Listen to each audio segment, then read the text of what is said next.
Aí, estamos gravando. Tá? Valdemar, a palavra é sua. Eu vou ficar acompanhando aqui enquanto você estiver apresentando. Para caso aconteça algum problema, eu já apareço aqui e a gente resolve, tá bom? Tudo bem. Muito obrigado, querido. A palavra é sua, arrebenta. Primeiramente, gostaria de agradecer aí pela oportunidade de estar participando do evento, tá? Principalmente em se tratando de eventos de software livre, né? Que a gente sabe que dentro desses ambientes aí, desses eventos, a gente acaba não só fazendo um network com muita gente bacana, profissionais excelentes aí dentro do mercado, mas também é sempre bom a gente estar conhecendo aí tecnologias que fazem parte desse ecossistema que a gente tem dentro da área de tecnologia, tá? Eu vou falar um pouco aqui rapidamente sobre a agenda, tá? Que a gente tem programado aqui para a apresentação, tá? Vou falar bem rapidamente sobre o meu perfil profissional aqui, sobre as frentes de trabalho que eu já atuei e atuo no momento, tá? Qual foi a metodologia, tanto do ponto de vista de hardware como software, o que foi utilizado aí para o desenvolvimento aqui da demonstração que vai ser utilizada no mini tutorial, uma introdução rápida das principais tecnologias que foram utilizadas, tanto do ponto de vista histórico, como também em relação à importância no mercado de trabalho, tá? Em seguida, as duas próximas partes aqui da agenda seriam a arquitetura do deploy, que foi utilizada, é a parte mais crítica aqui realmente, como foi estruturada, tanto as sequências de scripts e arquivos de configuração para realizar o deploy de toda essa estrutura de maneira automatizada, o resumo após o deploy ser concluído e, por fim, a demonstração aqui do ambiente realmente funcionando, tá? Eu trabalho já como profissional de TI já pelo menos 18 anos, tá? Eu atuo em 3 frentes por 3 empresas. Uma é a ProRede, que atua na região de Ribeirão Preto, tá? Atuo como arquiteto de soluções, especificamente relacionado à AWS, tá? Atuo como consultor técnico terceirizado pela Algar Telecom, especificamente com a plataforma OpenStack, né? Lá eles utilizam o OpenStack da própria Red Hat como solução para ofertar ali serviços gerais ali, tanto IaaS como PaaS para os seus clientes. E também atuo como professor de tecnologia pelo Centro Paula Souza, aí já pegando aí toda a trajetória. No Centro Paula Souza já são 14 anos, mas como professor de tecnologia, já fazem 20 anos que eu atuo como docente, tá? Sou formado em engenharia da computação, e por meio dessa formação especificamente eu acabei seguindo aí uma evolução dentro da área, mudando entre possibilidades, segmentos da área de TI, tá? Atualmente, realmente o meu foco tem sido arquitetura de soluções em cloud e automatização aí usando tanto Cloud Init, KVM, Ansible, neste caso, tudo em torno de uma infraestrutura de nuvem com OpenStack. Tá? Mas também atuo nessa parte de automatização em nuvem híbrida, especificamente usando OpenStack e AWS, tá? Aí com ferramentas como o próprio Terraform para infraestrutura como código. Tá? Como metodologia, o que vai ser utilizado aqui para demonstração, exposição aqui do mini tutorial. Como hardware, eu estou utilizando um servidor Lenovo ThinkSystem ST250V2, que é um servidor aí entry-level, né, bem comum aí na maioria das empresas. Um processador Intel Xeon E2336 de 2.9 GHz. É um servidor apenas com 16 GB de RAM, tá? A gente não vai ter nada muito ali exigente em relação à estrutura, porque serão basicamente 3 máquinas virtuais, tá? Estou utilizando, sim, uma controladora RAID, mas se não estivesse utilizando, também não faria muita diferença aqui para o ambiente que vai ser demonstrado, tá? E 2 unidades SSD de 960 GB, tá? Do aspecto relacionado a software, o que está sendo usado? Estou utilizando aqui, nesse servidor, o Fedora Linux versão 39, tá? O hypervisor que vai ser utilizado aqui para o provisionamento das máquinas virtuais será realmente Linux KVM. Eu poderia ter optado, certamente, de utilizar o VirtualBox para esse processo, mas a ideia aqui é justamente mostrar que o Linux KVM ele também pode ser uma solução bem prática de ser utilizada, não só para provas de conceito, mas também pode ser utilizado no dia a dia ali por profissionais de vários segmentos da área de tecnologia, tanto quem atua com infraestrutura, operações, como desenvolvimento, tá? Nada contra, particularmente, ao VirtualBox, é uma excelente ferramenta, mas o KVM, em particular, ele oferece uma série de recursos interessantes ali, e a performance, ela certamente é de nível enterprise, então a gente não tem nenhum problema em relação à utilização da solução, tá? Dentro das máquinas virtuais, será utilizado o Ubuntu Linux 22.04, LTS, tá? Para automatização aqui do processo, foi utilizado Bash Shell Script, Cloud Init para provisionamento da parametrização dentro de cada VM, que eu vou detalhar um pouco mais à frente. libvirt, aqui acabou saindo uma letra a mais aqui, especificamente o que está sendo utilizado dentro do pacote libvirt, que seria principalmente a ferramenta virtinstall, que é o que proporciona aí a facilidade de provisionamento não assistido de uma infraestrutura, de uma máquina virtual no caso, tá?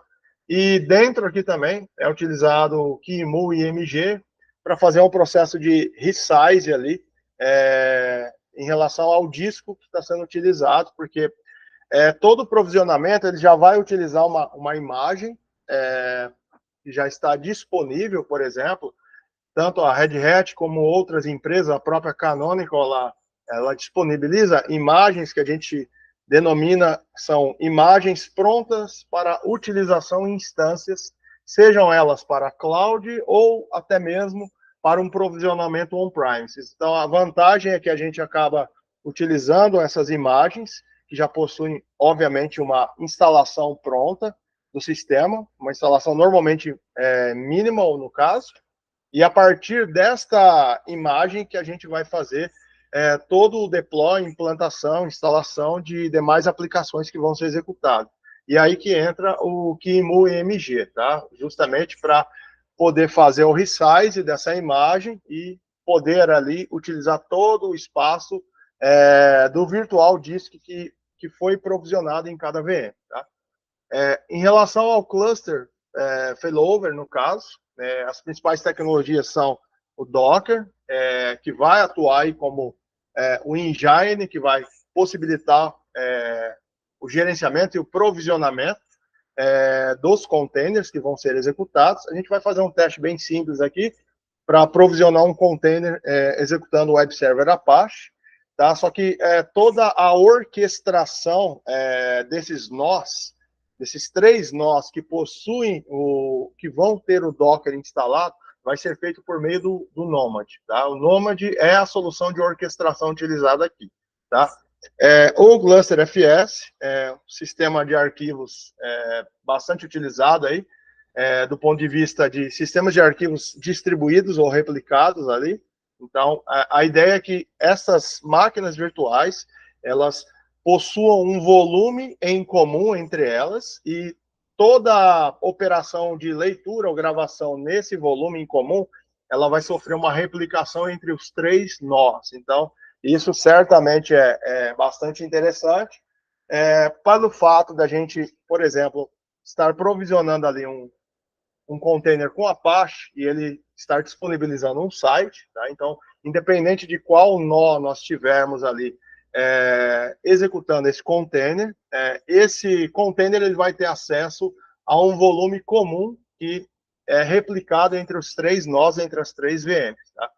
E o Consul aqui, no caso, é utilizado como uma ferramenta principalmente para Service Discover e Service Mesh. Tá? A vantagem, obviamente, de usar o Consul é justamente pelo fato da excelente integração que os 2 produtos possuem por serem da mesma empresa que é a HashiCorp. Então, vamos fazer aqui rapidamente, tá? Só uma introdução em relação às tecnologias que vão ser utilizadas aqui, tá? Cada uma delas certamente tem sua importância em cada uma das partes do processo, tá? Eu deixei aqui do lado direito, né, as ferramentas que, nesse caso, vão ter papel fundamental para o provisionamento da estrutura, tá?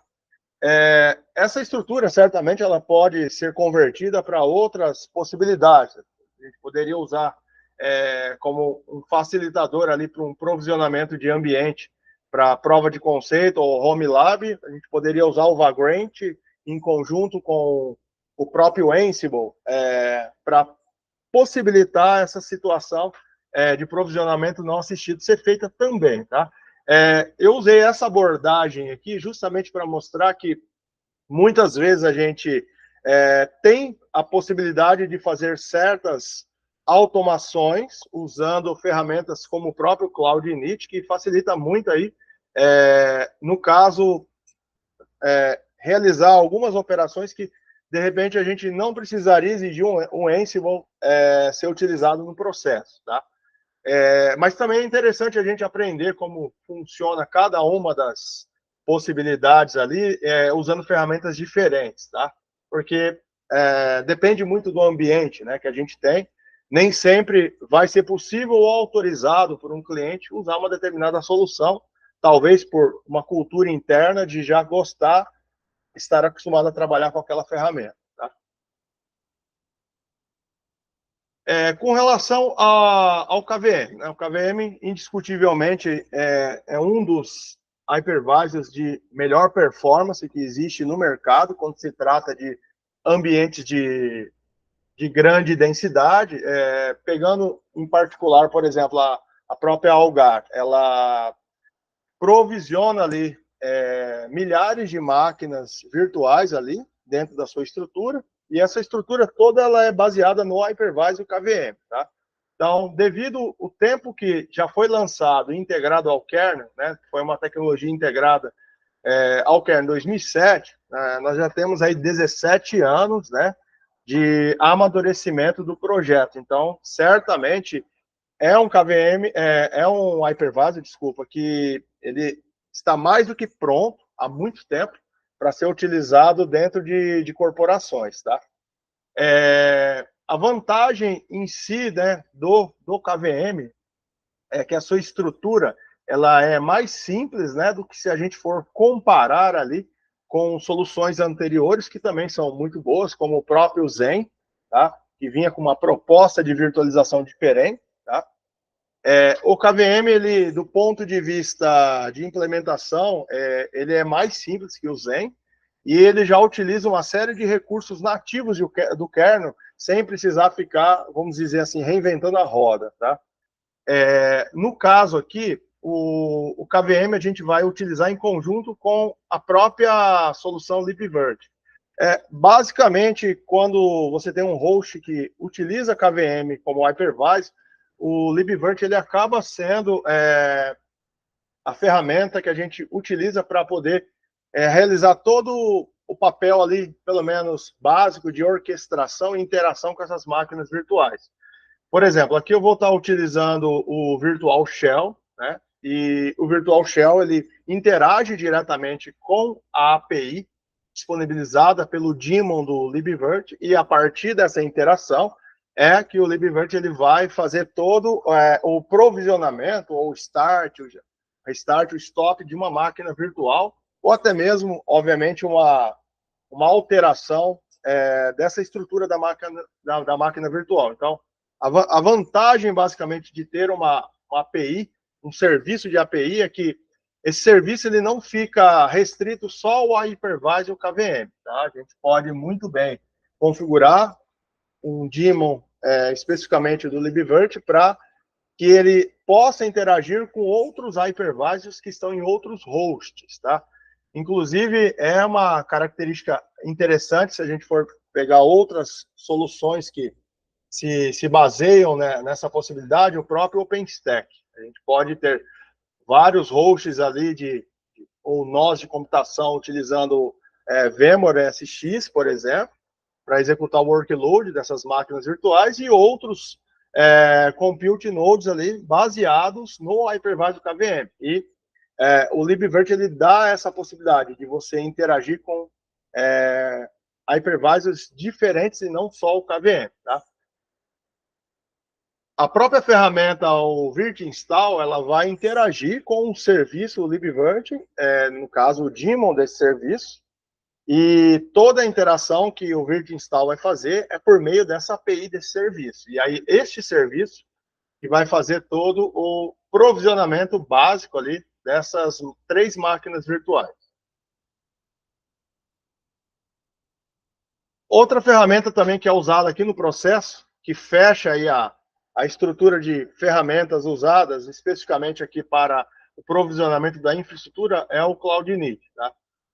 Para quem atua há bastante tempo com nuvem, né, sabe muito bem que uma das grandes vantagens de não só de utilizar uma instância, disparar uma instância por meio de um Cloud Service Provider, é a possibilidade de, durante o disparo, essa instância ela receber ali configurações iniciais, né, que são parametrizações que a gente pode fazer no momento do start, tá?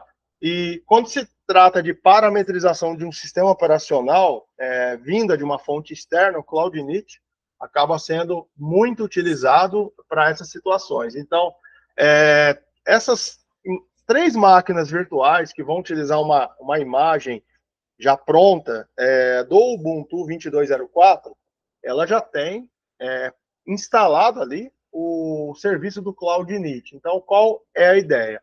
A ideia é a gente construir a estrutura de arquivos do Cloud Init e, a partir daí, deixar isso dentro de uma ISO e conectar essa ISO na máquina virtual. A partir daí, o Cloud Init, o serviço do Cloud Init de cada VM vai ler essa ISO, ler esses arquivos de parametrização que vão fazer diversas coisas ali, desde simplesmente criar uma partição e formatar ali aquela partição daquele segundo volume, criar um novo usuário, definir uma senha, baixar um script, por exemplo, do GitHub, e a partir daí fazer a execução desse script e outros processos mais que é interessante que a máquina virtual faça no seu primeiro start, tá?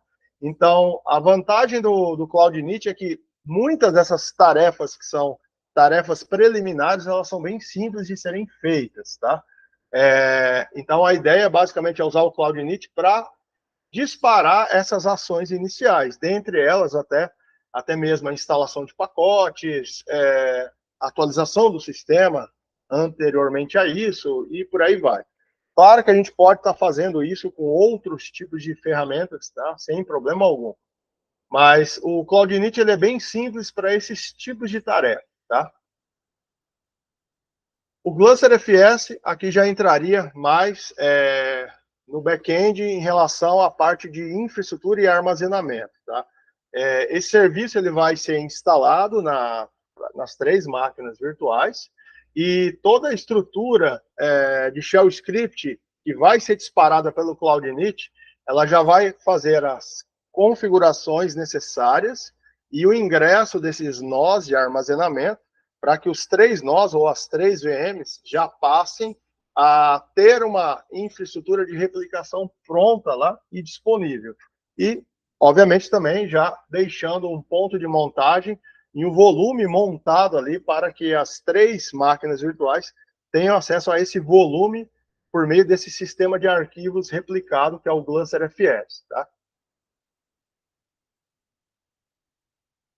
Por fim, aqui as 3 últimas ferramentas que a gente vai estar utilizando, só que agora não é no provisionamento da infraestrutura, né, mas seria para realmente ter a infraestrutura de cluster para provisionar ali aplicações de maneira containerizada ou não, e aí é um ponto interessante do Nomad, tá? Por mais que a gente tenha ali soluções para provisionar um cluster, por exemplo, com foco em containerização, a gente poderia partir para um OpenShift ou um Kubernetes, ou até mesmo usar o próprio Swarm como uma possível solução. A vantagem do Nomad aqui é que ela é uma ferramenta bem simples, tá? De se trabalhar. Ela certamente ela não tem a mesma flexibilidade e também não tem a mesma complexidade, dependendo do que você for fazer, comparado com o Kubernetes. Só que dependendo do ambiente o que você vier a trabalhar, ela é uma solução interessante, tá? O foco dela é ser simples para a maioria das coisas, tá? Mas ela não deixa de ter flexibilidade para você ter uma infraestrutura de cluster suficientemente robusta, tá?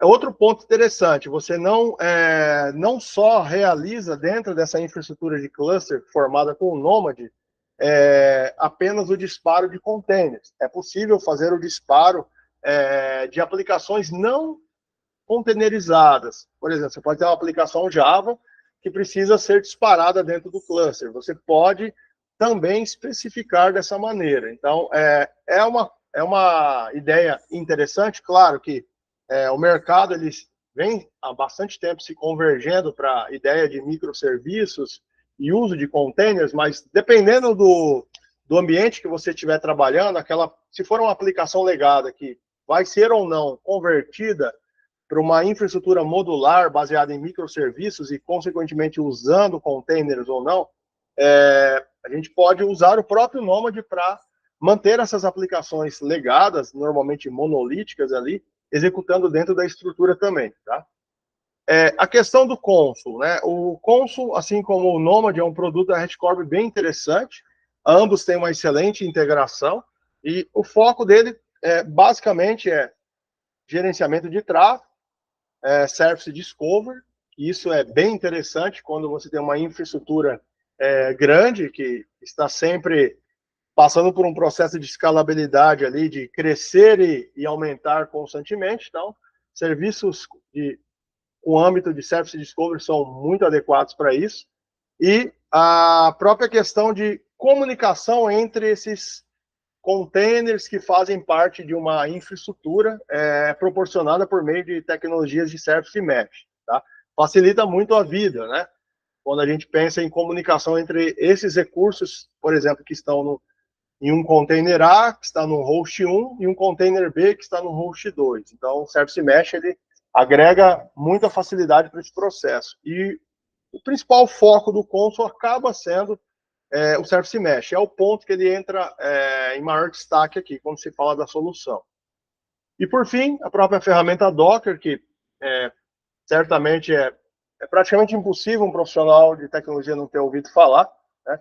A gente vem numa crescente aí já desde 2012 para cá, com esse movimento de containerização, né? E, consequentemente, quando se pensa em adotar soluções de cloud, muitas delas, né, elas acabam puxando ali o movimento todo em utilização também de serviços containerizados. Não que a gente fique restrito a só isso, mas toda essa mudança, né, de paradigma em relação à utilização de ambientes containerizados vai muito de encontro a sair, né, daquelas aplicações monolíticas ou apenas cliente-servidor, que normalmente não eram flexíveis e escaláveis, né, para atender a altas demandas, e infraestruturas de containers vieram, juntamente com outros tipos de ferramenta, como Service Mesh, proporcionar esse tipo de crescimento e integração fácil entre essas infraestruturas que estão normalmente distribuídas aí,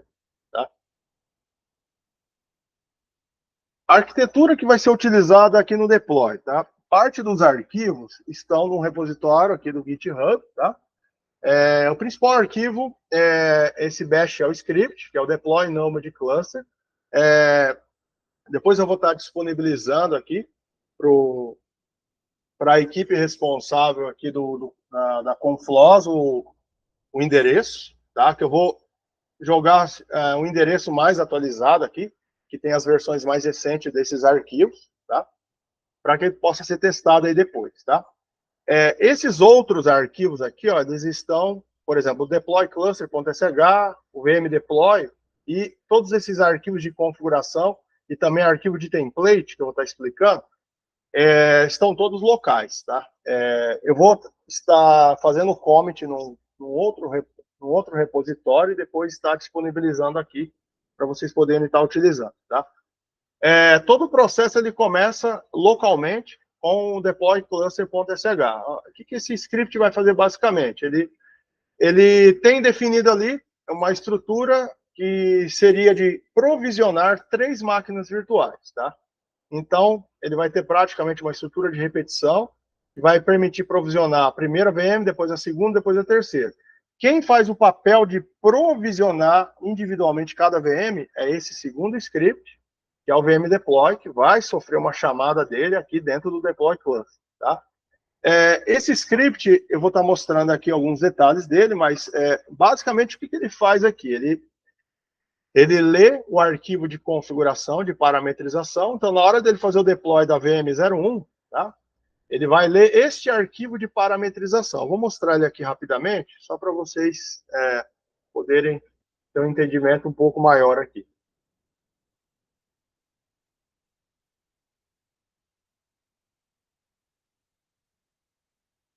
Dentro desse arquivo de configuração, existem várias variáveis aqui, tá? Primeiro o nome da máquina, depois a quantidade de memória. Cada VM vai ter 2 GB de memória mesmo. Número de CPUs. Qual é o nome do primeiro disco? Aqui no caso. Qual é o tamanho dele? Qual vai ser a partição root aqui do ambiente? Vai ser a VDA1. Qual é o nome do segundo disco?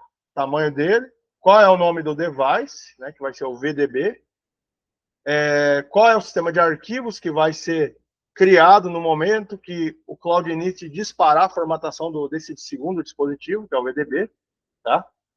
Qual vai ser o fruto aí do particionamento, a gente vai ter uma partição VDB1, tá? Qual vai ser o ponto de montagem aqui? Então, essa partição VDB, ela vai ser montada em /data. Tá? Então, cada VM vai ter a sua partição VDB1 e vai ser montada em /data. Aqui tem uma variável indicando qual é o nome da ISO que vai ser criada. Tá? Essa ISO ela vai conter dentro dela os arquivos de parametrização do Cloud Init. Então, qual que é a ideia? No momento que a VM executar o boot e o serviço do Cloud Init for disparado, o serviço do Cloud Init ele vai detectar que existe uma ISO, e essa ISO ela vai ser aberta, vai ser montada pelo Cloud Init automaticamente, e a partir daí o Cloud Init vai ler esses arquivos de parametrização do Cloud Init para fazer o resto do deploy. Aqui existem outras informações, qual que é a interface que eu vou utilizar, no caso eu tenho uma interface de bridge aqui para ter acesso à rede local, que é a VirBR0, tá? Aqui são todas essas informações, elas são utilizadas principalmente pelo virt install, tá?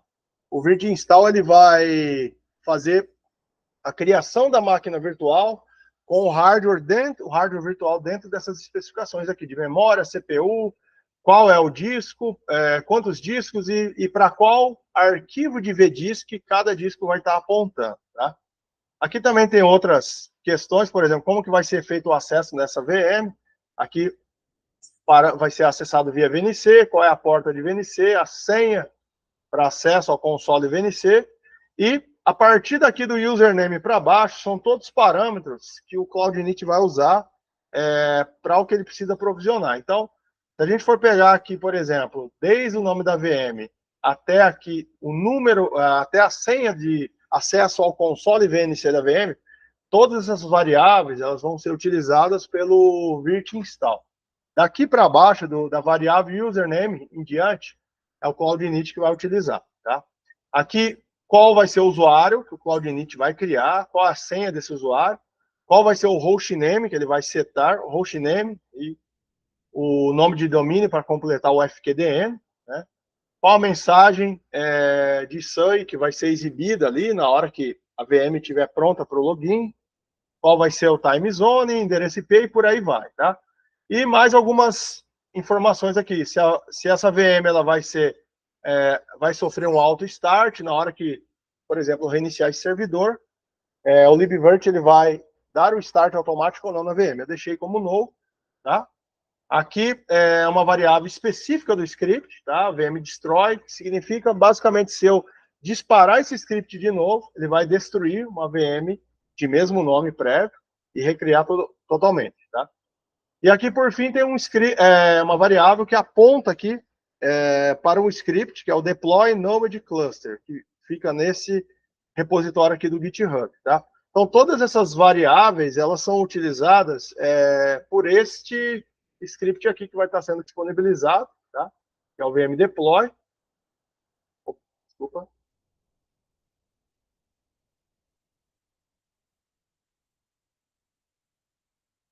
Vamos subir até aqui no início.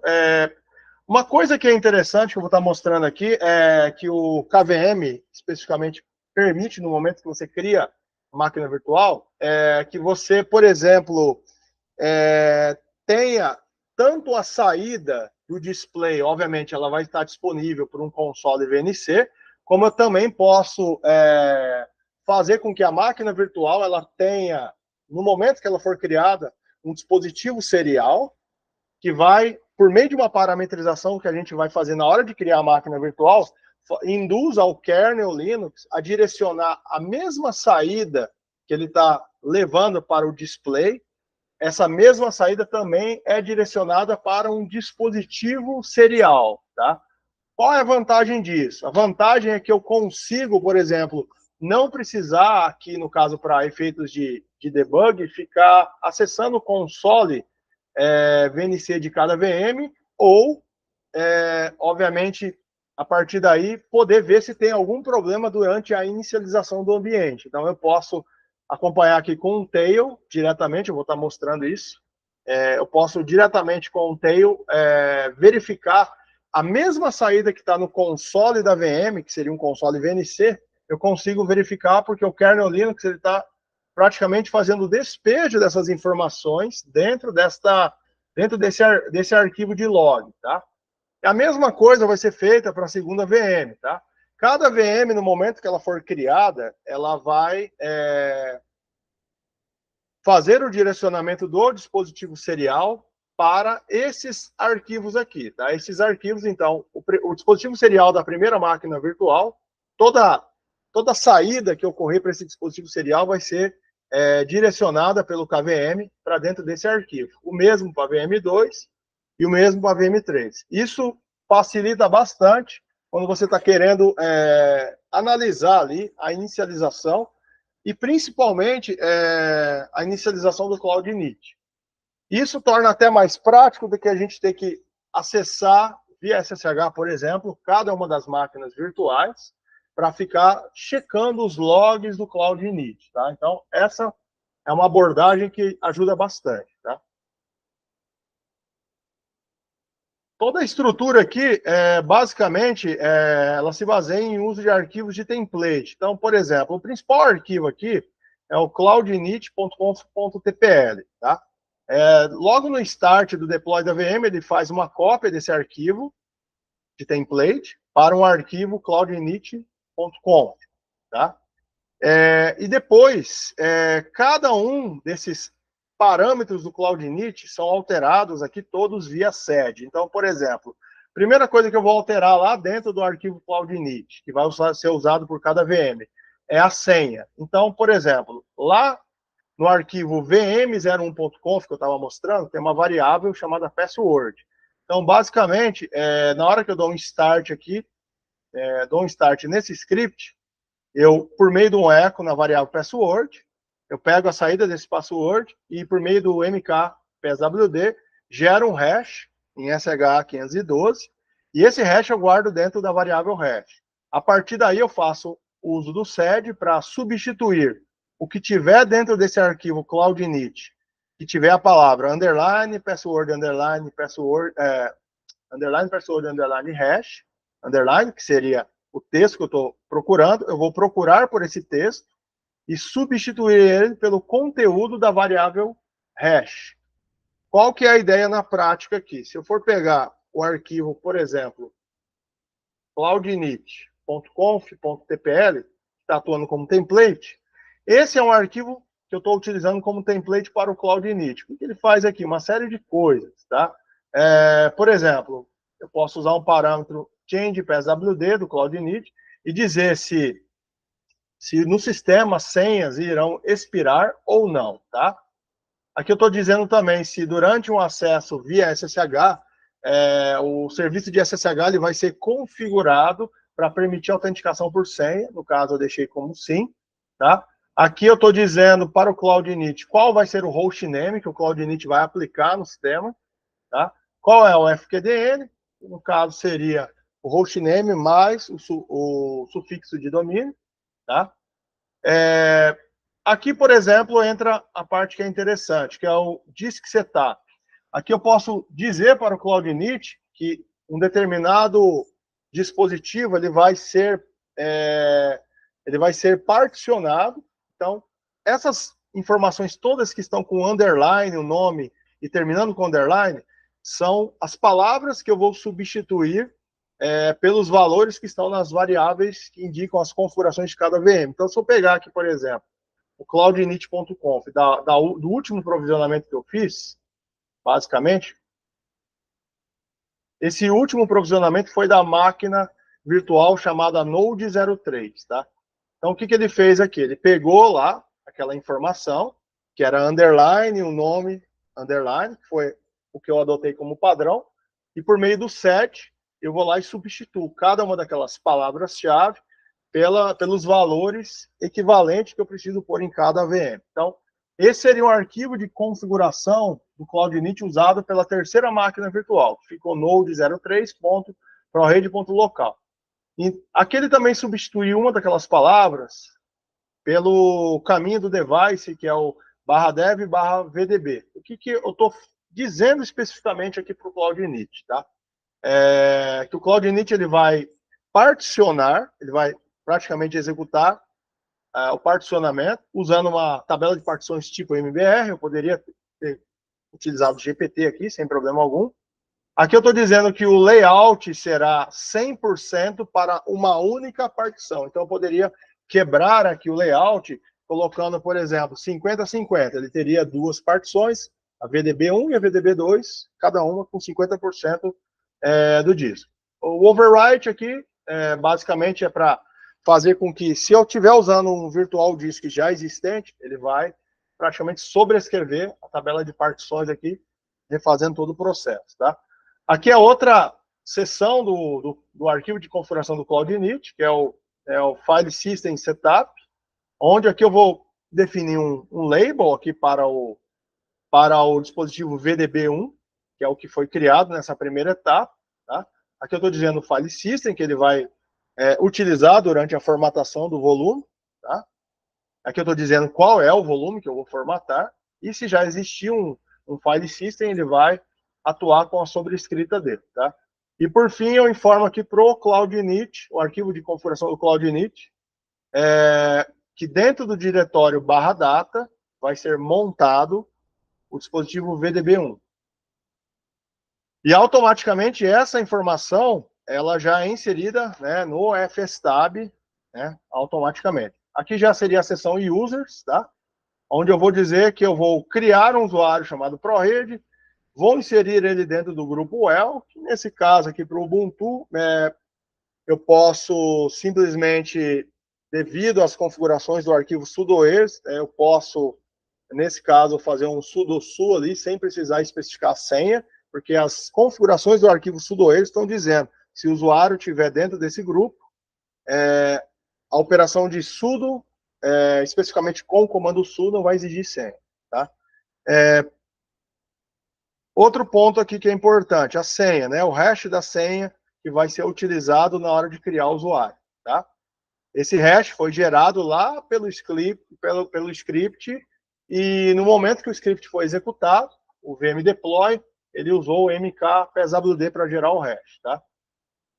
Aqui eu estou dizendo se a senha vai expirar, se está autorizado esse usuário autenticar por SSH.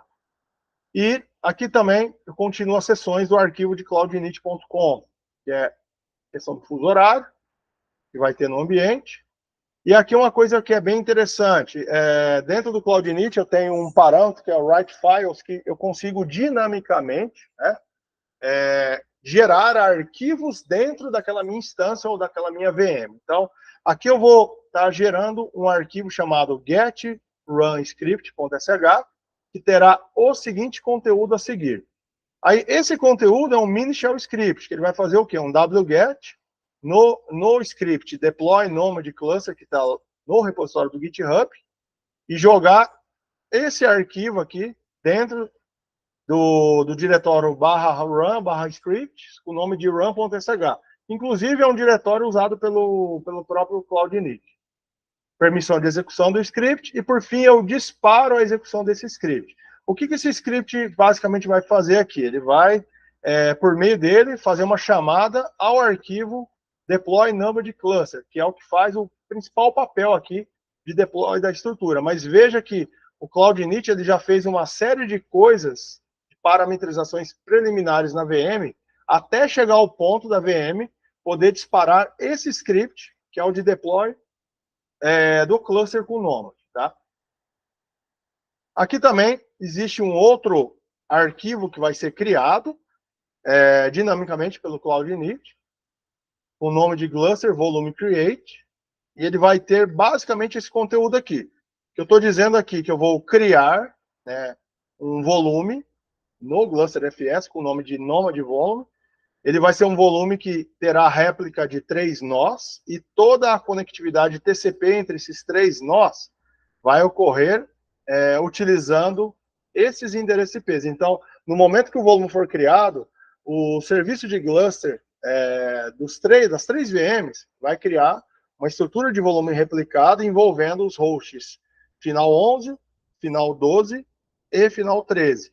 E todos esses 3 hosts, quando replicarem dados, eles vão replicar dados para o diretório GV0, que está no diretório data. Então, se eu tiver uma alteração no host final 11, as informações que forem realizadas no diretório GV0 vão ser replicadas para o diretório GV0 do host 12 e do host 13. Tá? E, por fim, eu utilizo aqui o cluster volume start e o nome do volume que eu acabei de criar. Tá? Para fechar aqui a questão de escrita de arquivos dinâmica, o que foi feito aqui também? Para não depender da infraestrutura de DNS, eu estou dinamicamente gravando dentro do arquivo hosts essas 3 entradas aqui, que seria o IP 11, 12, 13 e o nome de DNS equivalente para cada um deles, para que a gente possa, nas 3 VMs, ter uma referência baseada em nome, sem depender de DNS. Tá? Por fim, aqui, eu uso a seção run command do próprio CloudInit, que permite como o próprio nome já diz, executar comandos em particular. Então, aqui eu vou fazer um stop e depois um start no serviço de network do Ubuntu. Depois eu vou pegar a informação aqui, no caso, node espaço 03 e jogar para o arquivo ISO para ficar exibindo a informação no login. Depois, essa informação aqui era só para teste, depois eu vou retirar, era só para alternar do terminal virtual 1 para o terminal virtual 2, porque normalmente o CloudInit ele fica jogando todas as informações, até de debug, no terminal virtual 1. Então aqui eu estou fazendo um change virtual terminal para 2, para que a máquina virtual fique num terminal não poluído com informações. Tá? Por fim, eu estou instalando o wget, removendo o usuário Ubuntu, que já é o usuário padrão daquela imagem que eu estou usando de base para criar a VM. E, por fim, ponto importante, no momento que eu criei a máquina virtual, ela está usando uma imagem de aproximadamente 2 GB. Tá? A partir daí, quando eu faço o resize daquele disco virtual, porque qual que é a ideia? No momento que eu for criar a máquina virtual, eu pego essa imagem base, copio para dentro de um outro virtual disk. Tá?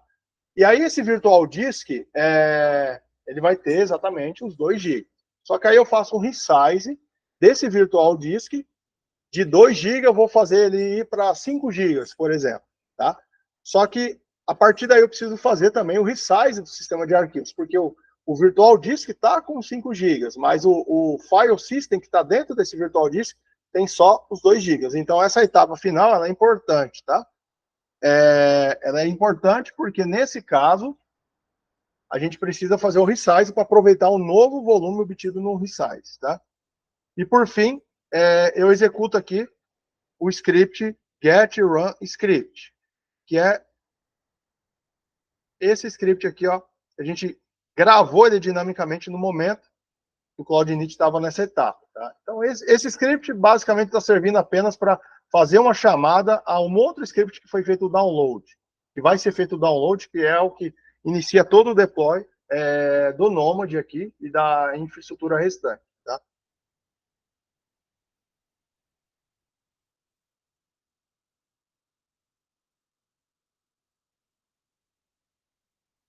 Boa parte da estrutura do vmdeploy.sh, que é essa estrutura aqui que eu estava comentando no início, ó,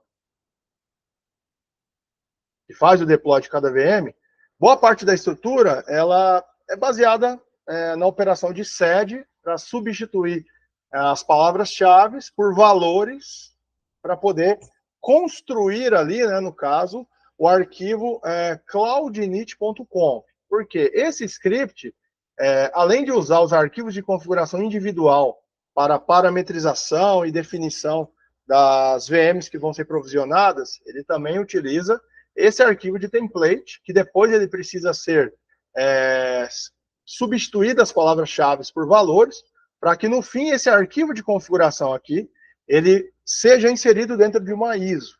Aí esta ISO vai ser utilizada, vai ser atachada ali, conectada em cada VM, para que o CloudInit acesse essa ISO e leia esse arquivo de parametrização ali, e faça praticamente metade do processo de parametrização inicial durante o start da instância. Tá? A parte do virtual, do virt install aqui, ela entraria mais para frente, tá? Seria, boa parte é sed para substituir parâmetros de arquivos de configuração que são templates, tá? A parte que é importante aqui, ó. Aqui está sendo utilizada a ferramenta CloudInit. O que ela vai fazer basicamente, tá?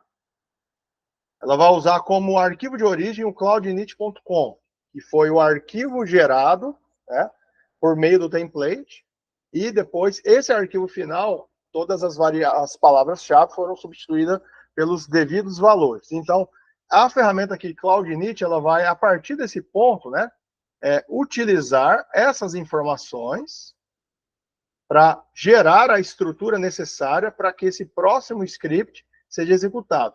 O que esse script vai fazer? O Build Cloud Image ISO. Basicamente, ele vai pegar a estrutura gerada pela ferramenta CloudInit, ela vai usar como arquivo de referência o arquivo cloudinit.com, e a estrutura que for gerada vai ser usada pelo script para fazer o build do arquivo ISO. Tá?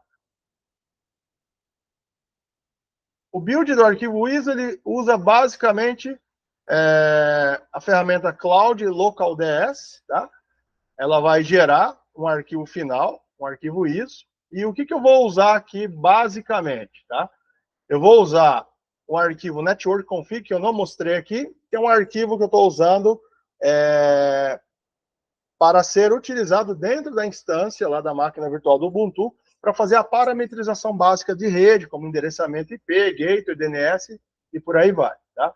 Então, na hora que eu usar a ferramenta Cloud Local DS, ela vai usar esse arquivo, vai embutir ele dentro da ISO e também vai embutir o arquivo cloudinit.conf, tá? O arquivo de network, ele é bem simples, tá? Não tem muito segredo. Basicamente, é um arquivo aqui que a gente utiliza aqui por meio da sintaxe da linguagem YAML, né? Que é utilizada ali pelo Ubuntu, para fazer toda a parametrização que ocorre por meio do serviço de rede, que é startado lá com a VM. Tá? Então, aqui eu só estou fazendo, basicamente, a indicação de qual que é o name server, qual que é o endereço servidor DNS, aqui. Qual que é a interface que eu vou fazer a configuração, interface física. Qual que é o endereço IP e o gateway dela, e no caso que é uma configuração que vai resultar no endereçamento IP star. Tá? Se eu pegar um arquivo final, aqui que foi gerado a partir desse template que eu acabei de abrir, ele tem ali, ó, qual que é o sufixo que vai ser utilizado numa busca DNS. Então, qualquer host que eu escrever que não tenha o FQDN completo, né, ele vai complementar com o sufixo prored.local. Ele vai usar esses dois endereços aqui da DNS da Google, né, que vai ser setado lá no ambiente. E esse endereçamento IP que é o final 13 e o gateway final 1.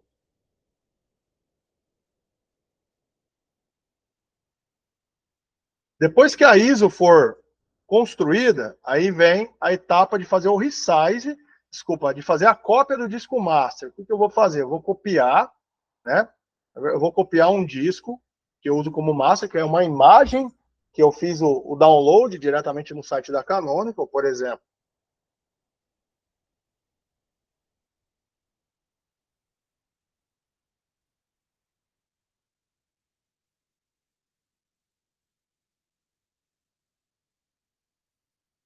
Aqui, ó, desculpa.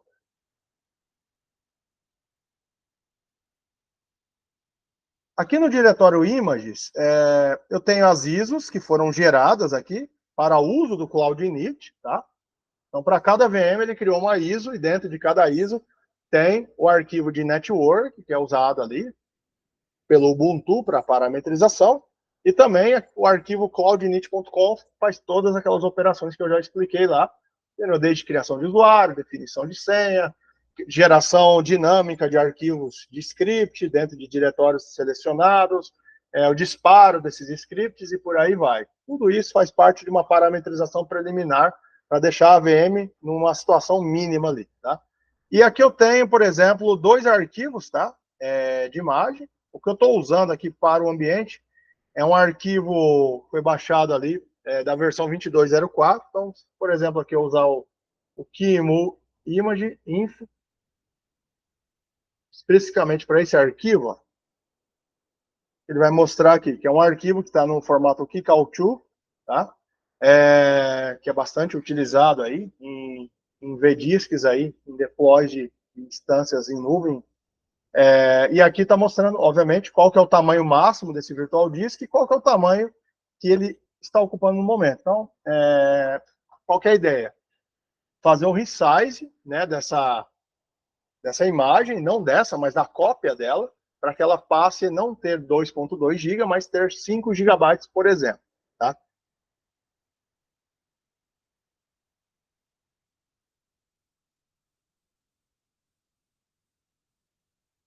Então, a partir daqui, eu faço, por meio da ferramenta aqui, MuImage, né, que pode ser usada para muitas coisas, desde verificação de estrutura de um arquivo de vdisc, ou até mesmo conversão entre formatos aqui, né.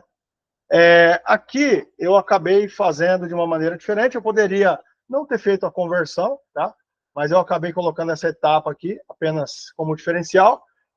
Ao invés de usar a imagem em formato Kickout2, eu peguei essa imagem que está nesse formato, e gerei uma saída no formato RAW, tá?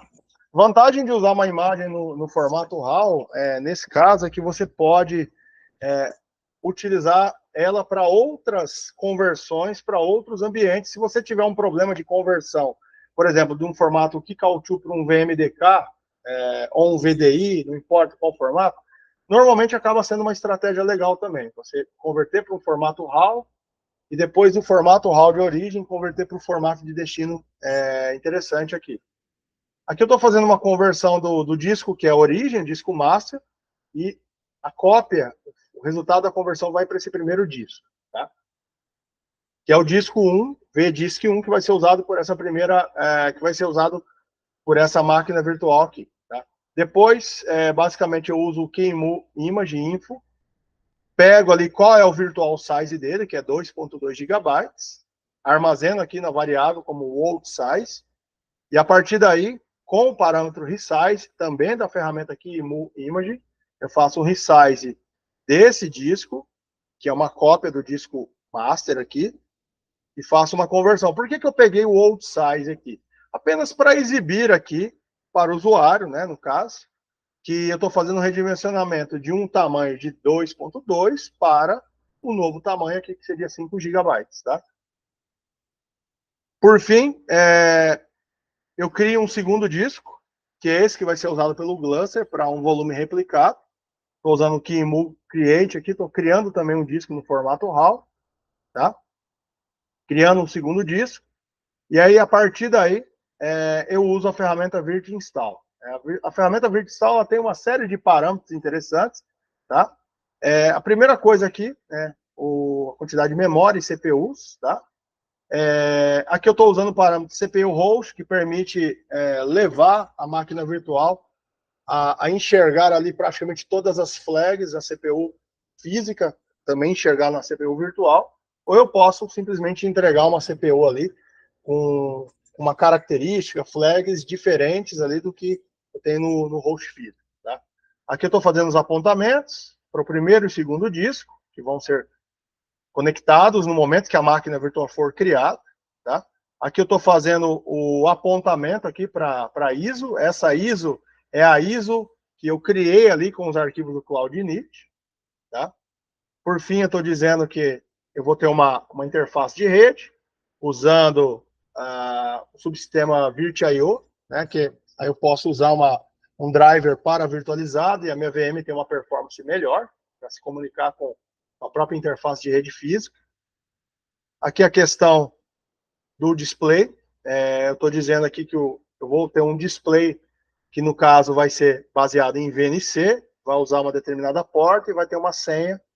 E eu vou deixar esse serviço de display da VM em lista em qualquer endereço IP aqui que eu tiver setado no meu ambiente. Tá? O parâmetro no auto console é importante, porque se eu não coloco ele, na hora que o Virt Install ele é disparado, ele vai, por exemplo, abrir o gerenciador de máquinas virtuais aqui, que é o Virt Manager, e mostrar todo o processo de criação ali, né, de boot, né, na verdade, da máquina virtual. Tá? E por fim, qual é o ponto aqui? Eu estou usando o parâmetro serial, que vai fazer com que no momento que a máquina virtual ser criada, um dispositivo serial seja criado, tá?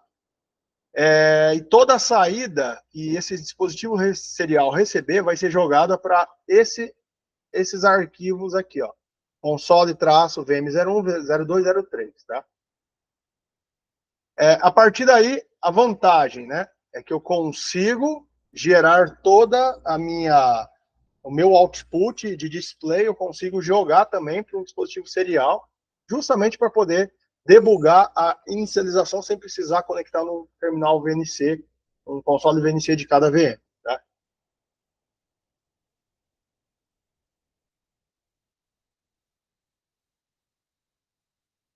Deixa eu voltar aqui para o diagrama, que foi mais fácil. Todos esses arquivos aqui, ó, que estão dentro do repositório no GitHub, eles são utilizados para posterior configurações, tá? Por exemplo, aqui eu tenho um rc-local.service. Para que eu possa, por exemplo, criar um arquivo, por exemplo, em /etc/rc.local e durante o boot dar um start nesse arquivo, eu preciso, pelo fato de usar o subsistema systemd no Ubuntu e outras distribuições, eu preciso criar um serviço no systemd que vai dar o start, disparar esse arquivo etc/rc.local. Tá? Então, quem é o arquivo de configuração desse serviço? É esse cara aqui, ó, o rc-local.service. Tá? Então, o deploy nomad cluster.sh ele vai fazer o download de todos esses arquivos aqui. Tá? Alguns arquivos vão ser executados nos nós de Orkload, que no Nomad a gente chama de clients, que são realmente os nós que vão executar os containers, e alguns arquivos vão ser usados no nó de gerência, que a gente chama de Nomad Server. Tá? Depois eu vou mostrar como que é o resultado após esse deploy ser concluído aqui. Tá? O arquivo client, aqui rc.local, basicamente é o arquivo que eu vou utilizar nos dois nós, né, nos dois nós aqui, que seriam a VM2 e a VM3, que são os nós de execução dos workloads, que seriam os containers provisionados, tá? Então, o que eu vou fazer? Eu vou executar algumas operações no boot da máquina que vão ser disparadas por esse arquivo. Então, eu já tenho uma cópia desses arquivos. Aqui o cliente rc.local, que esse arquivo deploy nomad vai fazer o download. Se for a VM2 ou 3, ele baixa o arquivo client para aqui. Se não for a VM2 ou 3, ou seja, for a VM1, que é a VM escolhida para o nó de gestão, aí a gente vai utilizar o arquivo server rc.local. Os dois arquivos, basicamente, eles fazem uma chamada para dar um start no serviço de Service Mesh, que é o COM. Basicamente é isso, tá? São dois arquivos bem simples, tá? Todos os outros arquivos, por exemplo, o Nomad Client, ele vai ser feito o download e instalado na VM2 e 3, que é o arquivo de configuração do Nomad, que na VM2 e 3 vão atuar como clientes, tá? Na estrutura de cluster.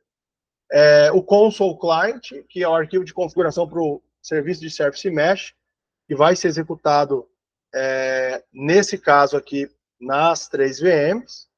E, por fim, um arquivo de configuração Nomad Server, que vai ser baixado por esse script e instalado somente na VM01, que é a VM de gestão e que também é a escolhida para executar o serviço do Nomad Server. Tá? Depois que tudo isso aqui for concluído, a gente vai chegar nesse resumo aqui. A gente vai ter 3 VMs criadas, o Docker já instalado, o Nomad e o Console atuando no modo server. Na VM2, Docker, Nomad e Console atuando no modo client, assim como na VM3, é idêntica à VM2, tá? A gente já vai ter o VDisk VDB aqui, já conectado e pronto nas 3 máquinas, e o serviço do Cluster FS já vai estar replicando os dados entre esses 3 devices, especificamente entre as partições, a partição VDB1 de cada VM, tá? E o acesso a essa infraestrutura replicada por meio do Cluster FS, ela vai ser feita por meio do ponto de montagem aqui, Nomad em /data, tá? Como que isso ficaria na demonstração mesmo, tá? Aqui eu já deixei um tail nos 3 arquivos de console, apenas para a gente poder acompanhando a inicialização do sistema operacional e também ver as mensagens relacionadas ao start do serviço de Cloud Init. Tá? Aqui eu vou deixar, já vou fazer a exposição aqui, não tem nenhuma VM no momento, tá? Eu vou deixar um VirtTop aqui aberto, para a gente ir vendo as VMs naturalmente sendo provisionadas e vou fazer o deploy da estrutura de cluster. Tá? Toda a parametrização do arquivo de Cloud Init e a criação da VM já está sendo feita. Eu já vou dar um tail aqui. Veja que as mensagens de inicialização aqui, ó, serão as mesmas que você teria lá no console, né, no display acessível via VNC. Tá? Vou fazer o mesmo para a VM2, porque ela já foi criada, ó. E a VM3 também já acabou de ser criada. Então, vou dar um start no tail para deixar a saída dos 3 consoles ocorrendo. Tá? A partir daí, ele está fazendo só a inicialização do ambiente. Tá? Aqui ele já começou com o start do serviço de Cloud Init. Tá? Chegou no ponto onde o serviço de Cloud Init criou o arquivo run e o arquivo run já vai fazer o download do arquivo principal de deploy, que é o deploy Nomad Cluster. Tá? Toda a estrutura aqui para cima, ela é feita muito rapidamente, a exibição, né? Por isso que ter o acesso à saída por meio de um console serial e verificando isso dentro de um arquivo é interessante. E o KVM te dá essa possibilidade. Tá? Tudo o que está sendo feito aqui é feito pelo script deploy Nomad Cluster, tá? O que ele está fazendo aqui é o básico nas 3 VMs. Ele está fazendo o update do sistema, instalando outros pacotes, instalando a chave GPG para autenticação, acesso ao repositório que a gente vai utilizar para instalar o Docker. Já fez a instalação do Docker aqui, tá? Todas essas mensagens aqui foram diretamente geradas ali pelo próprio script, tá? Que é o script principal. os 3 processos já foram concluídos aqui, tá? Já iniciou o serviço do Docker, aqui. Cloud Init continua aqui no caso. Mas aí são outras ações que não têm relação nenhuma com aquela parametrização. Aqui ele já instalou o cluster, criou o ponto de montagem. E aqui ele está fazendo a instalação da chave GPG para acesso ao repositório da HashiCorp, para instalar tanto o Nomad como o Conf. Tá?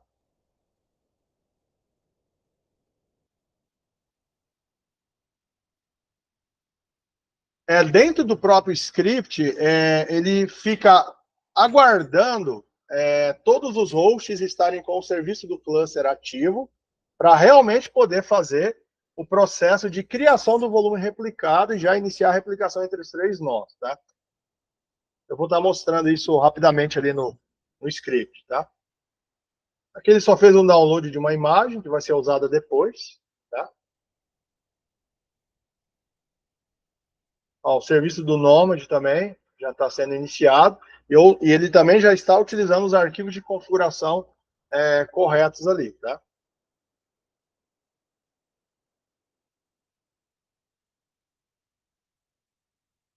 Eu vou ali no repositório, só para mostrar um detalhe aqui, pessoal. Por exemplo, o client RC local, que é um arquivo RC local que vai ser disparado durante o boot, tanto na VM 02 e 03, tá? Todos esses arquivos de configuração, né? Esse, pelo menos, é um arquivo bem simples, só para dar o start, né? No agente do Consul, né? Que é o nosso serviço de Service Mesh ali, tá? Agora, o arquivo de configuração do Consul para atuar como client. Veja aqui que parte do arquivo que está lá no repositório, ele está indicando não diretamente os IPs, mas ele está indicando palavras-chave que vão ser substituídas via sed ali depois, dentro do script, para substituição desses valores pelos endereços IPs aplicáveis em cada uma das estruturas. Então, se a gente, por exemplo, chegar dentro da estrutura aqui, ó,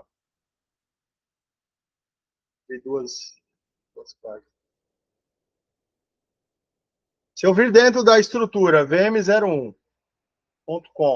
que é o arquivo de parametrização da primeira VM,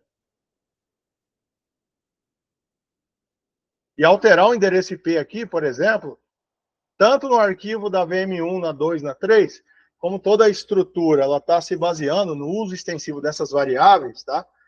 Na prática, esses arquivos, a maioria deles que estão aqui no repositório, estão servindo mais como templates. Isso normalmente é uma boa prática, independente se você está usando Ansible ou outras soluções, né? Sempre é uma boa prática tentar construir suas estruturas de arquivos de configuração usando uma ideia de template, justamente para a gente poder depois substituir essas palavras-chave que estão no template pelos valores que são aplicáveis na onde eles vão ser utilizados, tá?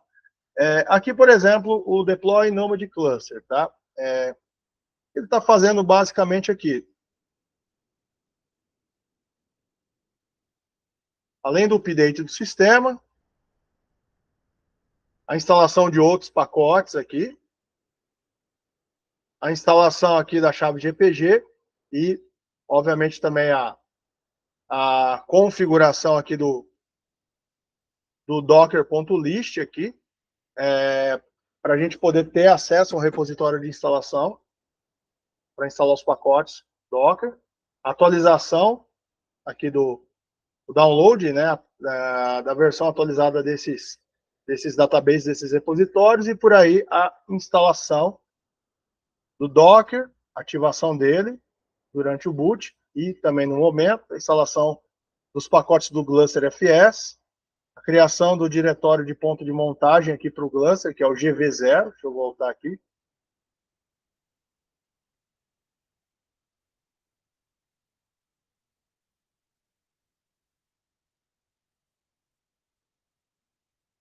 Aqui a criação do ponto de montagem, também a criação do diretório que vai ser usado pelo Nomad aqui, no caso, onde a gente vai fazer um provisionamento rápido de uma de uma aplicação ali, especificamente do Apache, para atuar como web server dentro da infraestrutura de cluster do Nomad. Então, o arquivo imagem de exemplo que o web server vai usar para exposição da página vai ficar dentro desse volume replicado e é montado dentro do diretório /data/nomad. Tá? Por fim, a gente ativa aqui o serviço do cluster, configura o fstab para que ele possa fazer a montagem do volume replicado. Por fim, é feita a configuração aqui também, o download da chave GPG e um eco aqui para alimentar o arquivo de configuração de source lists aqui do apt, para a gente poder usar os repositórios da HashiCorp, instalar o Nomad e o const. Depois é feita uma verificação para saber qual é o hostname que esse script está sendo executado. Se for o hostname 01, eu sei que nesse ponto do script a gente vai ter que executar tarefas que são para o gerente do cluster ou o server, como entendido ali pelo próprio Nomad, tá? Que é o nó que vai atuar na parte de gerência e orquestração. Tá? Essa estrutura aqui, basicamente, inicial, é feita para quê? Para a gente aguardar o serviço do Gluster FS estar online nos 3 nós. Tá? Então, por meio aqui do Telnet, em uso conjunto com a ferramenta Timeout, eu disparo um Telnet aqui na porta 24007, que é usada pelo serviço do Gluster. Isso aqui está sendo disparado no nó 1. Então, o nó 1 está com um loop infinito, disparando tentativas de conexão no nó 2 e no nó 3. A hora que o nó 2 e o nó 3 estiverem online, então eu posso partir para a fase de criar o volume e já iniciar a replicação, para que no fim do processo a gente tenha toda a estrutura pronta. Tá?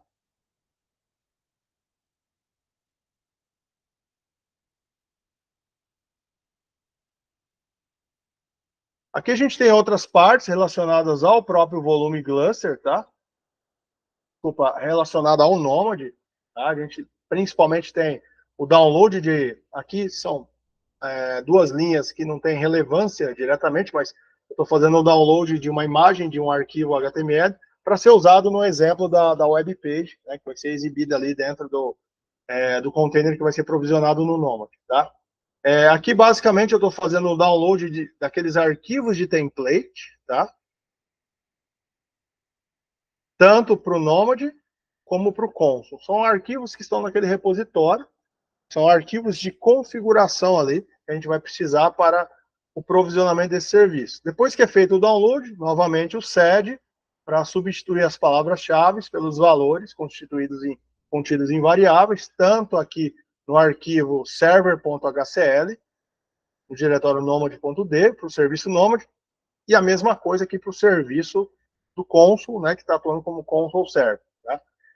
Aqui eu tenho o else, né, obviamente, porque se eu não for um Node 01, ou seja, eu não sou um nó de gerência, então eu sou ou a VM2 ou a 3, e aí a gente tem tarefas muito parecidas aqui, tá? De fazer o download de arquivos de templates, substituir as palavras-chave por valores, e por aí vai, tá? Como a estrutura toda ela foi concluída aqui, vamos verificar se ela pelo menos está funcional. Tá?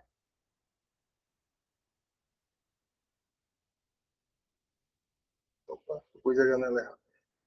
Vamos lá. Primeira coisa, como o Nomad foi inicializado, eu já tenho, né, a possibilidade de acessá-lo aqui pela porta 4646, porta padrão. Então eu vou acessar o nó de gerência, apesar que se eu quiser fazer a conexão do nó de gerência, da interface de gerência, tanto pelos IPs 12 e 13, que são das VMs 2 e 3, eu posso, não tem problema nenhum. Tá? A interface de gerência aqui do Nomad, ela é bem objetiva e bem simples, né, comparado com outros ambientes. Né? O que eu vou fazer aqui para fazer realmente um teste? Né? Eu vou criar um job, né?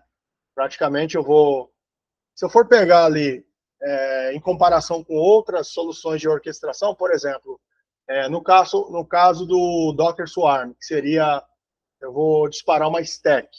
Aí essa stack vai ter um conjunto de containers ali que vão ser criados de maneira distribuída ou não dentro dos nós, né, dos nós de trabalho ou workers. Os nós de trabalho ou workers são os que executam as cargas de trabalho ou containers. No Nomad, a gente chama de client, é diferente o termo, tá? No Kubernetes, a gente utiliza o termo deployment. Então, no momento que eu faço um deployment, aqui no Nomad a gente chama de job, tá? A gente pode criar toda uma estrutura, uma stack ali, e dizer quais containers existirão, serão baseados em quais imagens, quais serão as características, recursos, desde volumes, desde CPU e memória alocada para cada um deles, e por aí vai.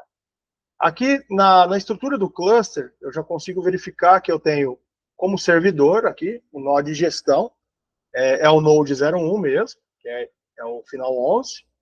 Aqui, um conceito que é importante, interessante no Nomad, né, que é a ideia de data centers. Eu posso, por exemplo, ter um cluster, só que esse cluster, por exemplo, ele tem nós distribuídos em mais de um data center, tá? Então, aqui eu criei um único data center, chamei de DC1, mas eu poderia, por exemplo, ter uma estrutura onde eu teria 5 hosts no data center 1, que ficaria numa cidade, por exemplo, e 5 hosts no data center 2. E todos esses 10 hosts, né, 5 de um data center e 5 de outro, fariam parte de uma mesma estrutura de cluster.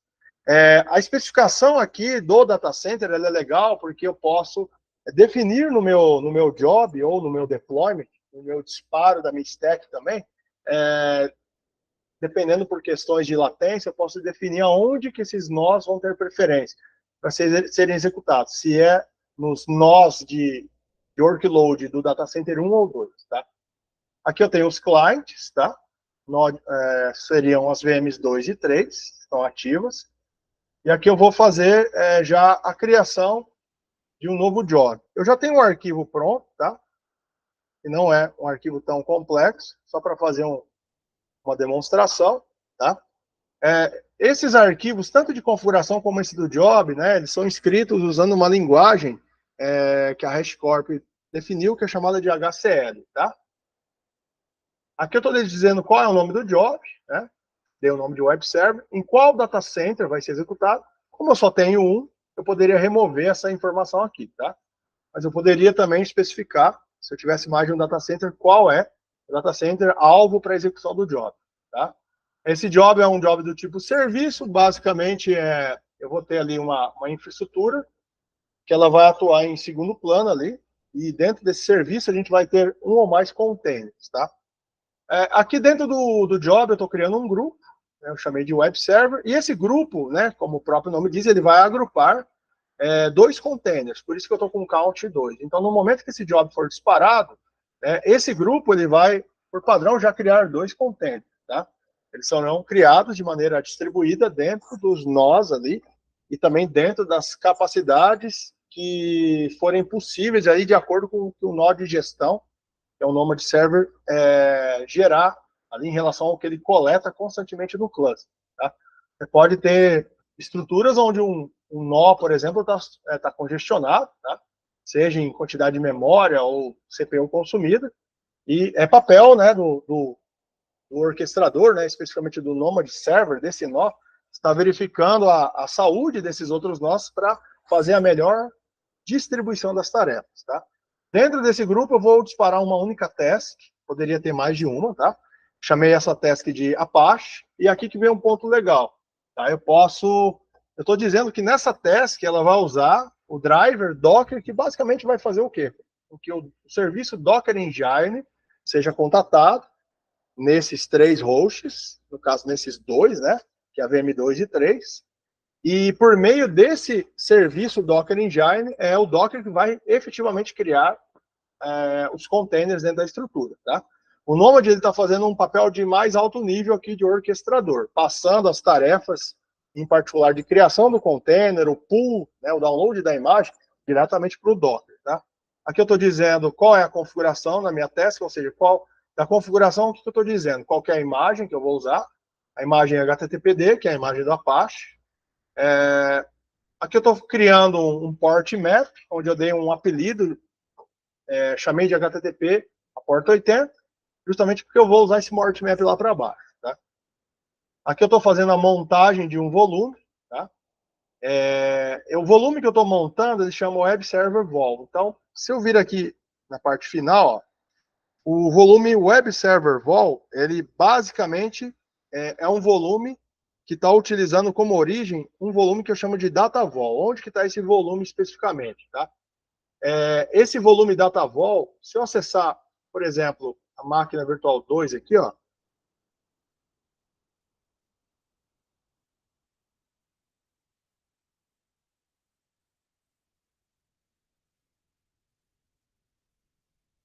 aqui no diretório de configuração do Nomad, onde eu tenho o Nomad Client aqui, né? Eu vou acessar o arquivo client.hcl, que foi transferido para cá. O que eu tenho especificamente aqui? Eu tenho uma linha chamada host volume. O que essa linha está me dizendo? Né? Que eu vou ter um volume acessível por esse alias aqui, e que na prática esse volume é um volume local do próprio host, que aponta aqui para data vol. Tá? O que é esse data vol? É a pasta na qual a gente tem a replicação do volume cluster. Então, quando eu digo aqui que durante o meu job, o meu start da minha estrutura, que vai ter esse container com Apache, for montar um volume de dados, esse volume de dados que eu chamei de Web Server Vol, tá? Nada mais é do que um volume que vai utilizar um volume de host, ou seja, um volume que não é um volume acessível via rede diretamente, mas o próprio Docker Engine vai acessar esse volume que está localmente acessível dentro da VM, tá? E ele tem o nome de DataVol. E esse nome DataVol é um alias para apontar para essa pasta, tá? Se eu vir aqui em cada uma das VMs, só para demonstrar rapidinho, tá? Na primeira VM, que é a 11.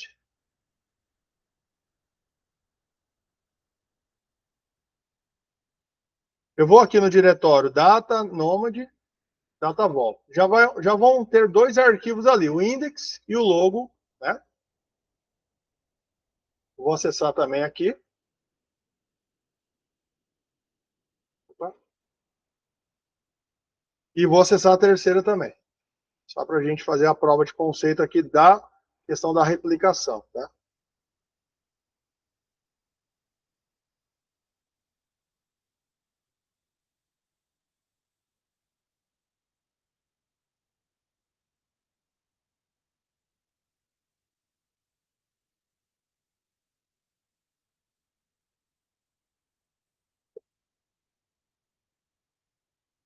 Vou criar aqui dois arquivos, teste 1, teste 2, tá?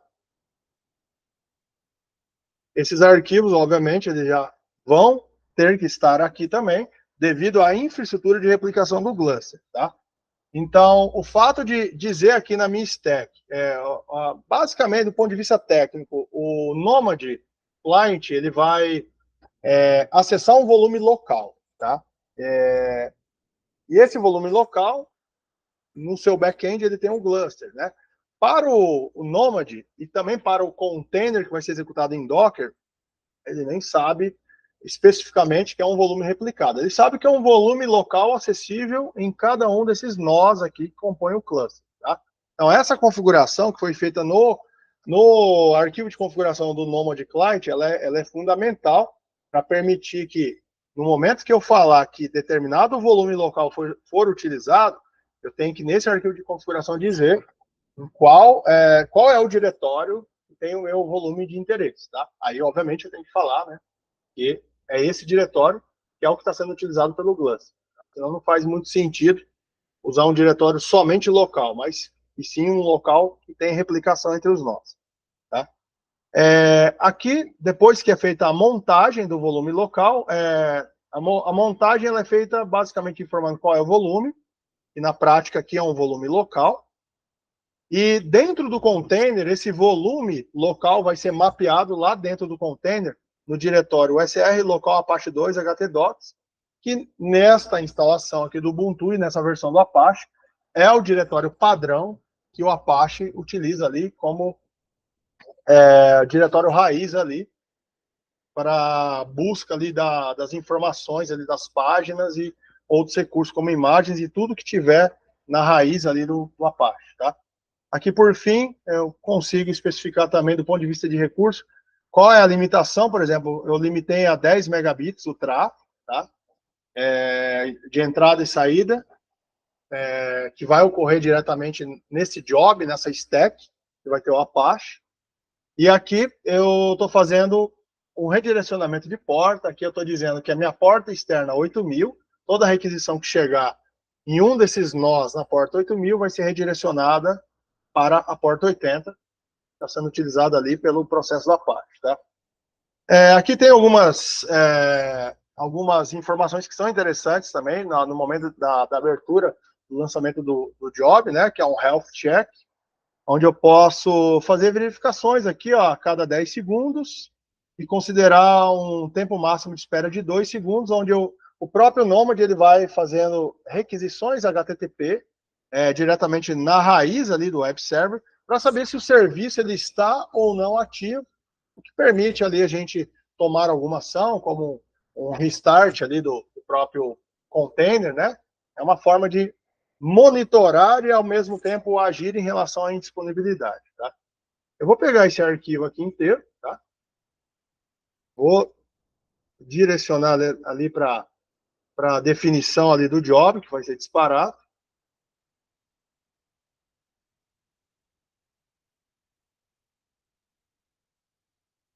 Aqui ele já mostra, basicamente, a alocação ela vai ser feita em 2 nós, que são os 2 nós client, os 2 nós que vão executar os workloads, que seriam a VM2 e a VM3, tá? Aqui ele já está praticamente mostrando o que está sendo feito, desde o pool da imagem, né? E também o início ali da tarefa, desde o início da tarefa, o download da imagem, né, que é o pooling, e a criação do content. Se eu vir aqui diretamente na VM, pegar a VM 1, 2 e 3, tá?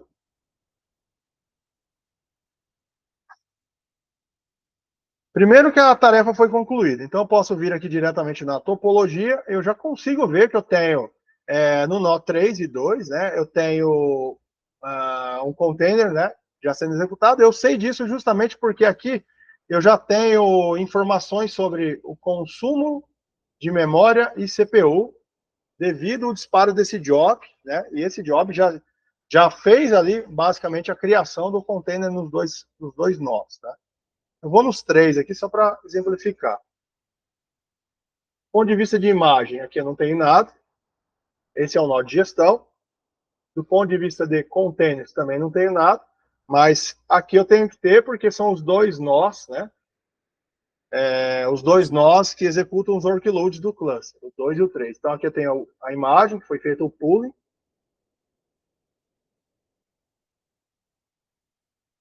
Aqui também. E, por fim, o container. Eu tenho... Desculpa, eu digitei errado aqui. Aqui eu tenho um container, já está mostrando que as requisições na porta 8000 vão ser encaminhadas para a porta 80 lá do processo da Apache, dentro do container, e aqui tem que ter a mesma coisa, tá?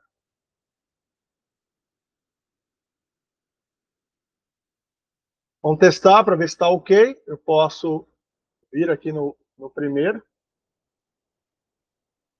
na VM2 no caso, tá? E na VM3 eu tenho que estar a mesma estrutura, tá?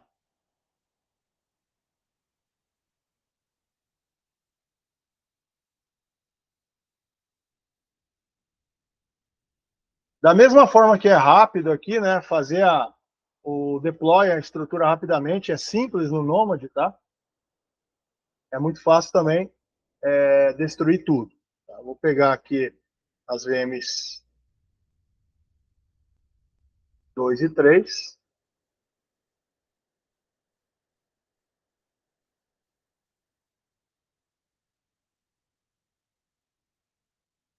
Vou excluir o job também.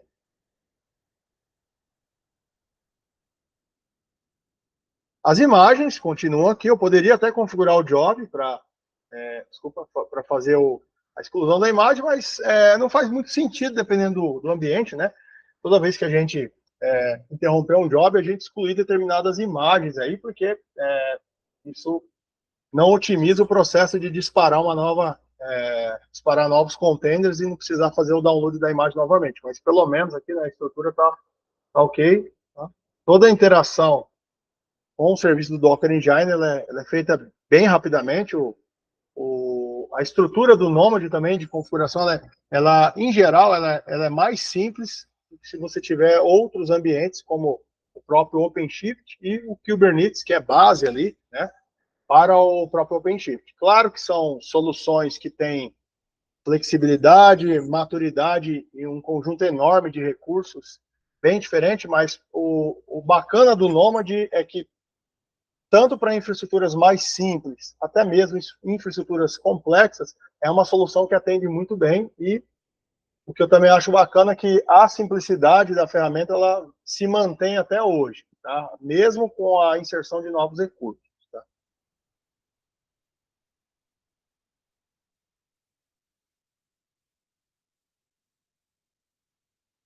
Pessoal, aqui o programado eram 2 horas, entre 1h30, 2 horas. Acabei conseguindo concluir um pouquinho antes, tá? Talvez para abrir um espaço aí para dúvidas, algo nesse sentido, né? A gente tem a janela de 2 horas, né? Mas vamos tentar. Tentei aí ser um pouco mais objetivo possível, porque é bem extenso aqui a estrutura, tem uma série de arquivos e toda a estrutura aqui, né? O ambiente acaba sendo um pouquinho mais complicado para fazer num período de 2 horas, mas acredito que tenha dado certo. Opa, Valdemar, tranquilo, cara. São 10 para o meio-dia. Tá? Pessoal, a gente, pelo menos, em teoria, a gente tem mais aí uns 20 minutos, 25 minutos de tempo. Então, se quiserem aproveitar isso para fazer perguntas, pedir algum esclarecimento, alguma coisa assim, fiquem à vontade.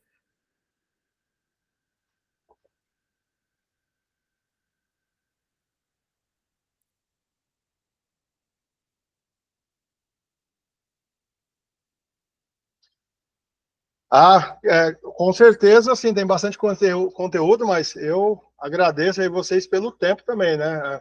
Fico contente de estar compartilhando conteúdo aí, ajudando, de certa forma, mas eu acho bacana esse tipo de evento, porque a gente acaba conseguindo, criando ali uma rede de contatos maior ali e também, mostrando um pouquinho de experiência em cada ferramenta, né? Porque eu acho que isso é bacana, principalmente dentro de software livre. A gente tem tantas ferramentas surgindo e morrendo a todo tempo, né? Que por isso que a gente acaba sendo praticamente obrigado a ter que fazer muito laboratório, testar muitas coisas. Tem sempre muita coisa nova, legal aparecendo aí, tá? Perfeito, Valdemar. Vou passar meu contato aqui no chat. Tem lá no site também, mas eu vou deixar aqui o meu contato do LinkedIn. Caso quem quiser me adicionar e fique à vontade, eu acho que é um ponto interessante aí. Aí o que vocês também souberem de outros eventos, a gente pode combinar algo aí dependendo de onde for. Presencial ou remoto. Perfeito, perfeito. Deixa eu mandar aqui no chat.